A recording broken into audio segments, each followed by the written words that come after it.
अस्सलामुअलैकुम प्यारे दोस्तों, आज हम जानेंगे हजरत इमाम हुसैन अलैहिस्सलाम की विरोध और उसका उद्देश्य क्या था।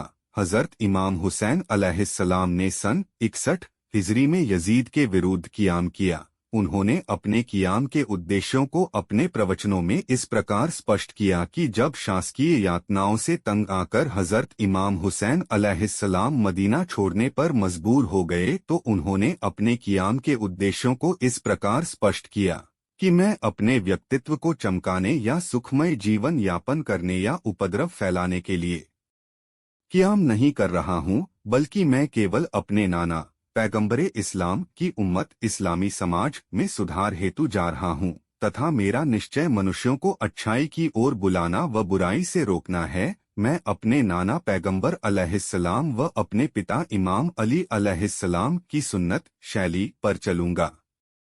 एक दूसरे अवसर पर कहा कि ए अल्लाह, तू जानता है कि हमने जो कुछ किया वह शासकीय शत्रुता या सांसारिक मोहमाया के कारण नहीं किया, बल्कि हमारा उद्देश्य यह है कि तेरे धर्म की निशानियों को यथास्थान पर पहुँचाए तथा तेरी प्रजा के मध्य सुधार करें ताकि तेरी प्रजा अत्याचारियों से सुरक्षित रहकर तेरे धर्म के सुन्नत व वाजिब आदेशों का पालन कर सके। जब आपकी भेंट हुर पुत्र यजीदे रिहाई की सेना से हुई तो आपने कहा कि ऐ लोगों, अगर तुम अल्लाह से डरते हो और हक को हकदार के पास देखना चाहते हो तो यह कार्य अल्लाह को प्रसन्न करने के लिए बहुत अच्छा है।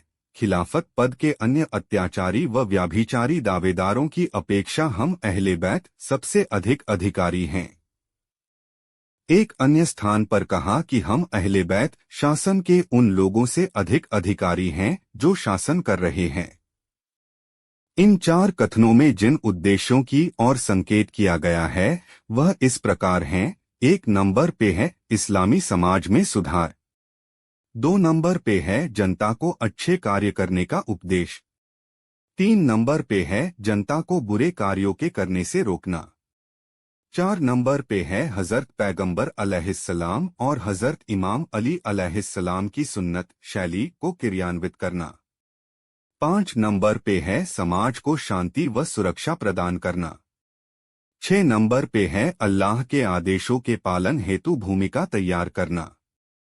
यह समस्त उद्देश्य उसी समय प्राप्त हो सकते हैं जब शासन की बागडोर स्वयं इमाम के हाथों में हो, जो इसके वास्तविक अधिकारी भी हैं। आखिर इमाम ने स्वयं कहा भी है कि शासन हम अहले बैत का अधिकार है, न कि शासन कर रहे उन लोगों का जो अत्याचारी व व्याभिचारी हैं। हजरत इमाम हुसैन अलैहिस्सलाम के विरोध के परिणाम बनी उमैया के वह धार्मिक षड्यंत्र छिन्न भिन्न हो गए जिनके आधार पर उन्होंने अपनी सत्ता को शक्ति प्रदान की थी। बनी उमैया के उन शासकों को लज्जित होना पड़ा जो सदैव इस बात के लिए तत्पर रहते थे कि इस्लाम से पूर्व के मूर्खतापूर्ण प्रबंधों को क्रियान्वित किया जाए।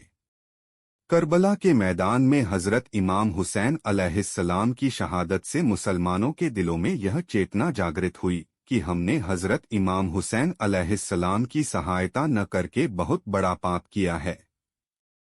इस चेतना से 2 चीजें उभर कर सामने आईं। एक तो यह कि इमाम की सहायता न करके जो गुनाह पाप किया उसका प्रायश्चित होना चाहिए। दूसरे यह कि जो लोग इमाम की सहायता में बाधक बने थे उनकी ओर से लोगों के दिलों में घृणा व द्वेष उत्पन्न हो गया।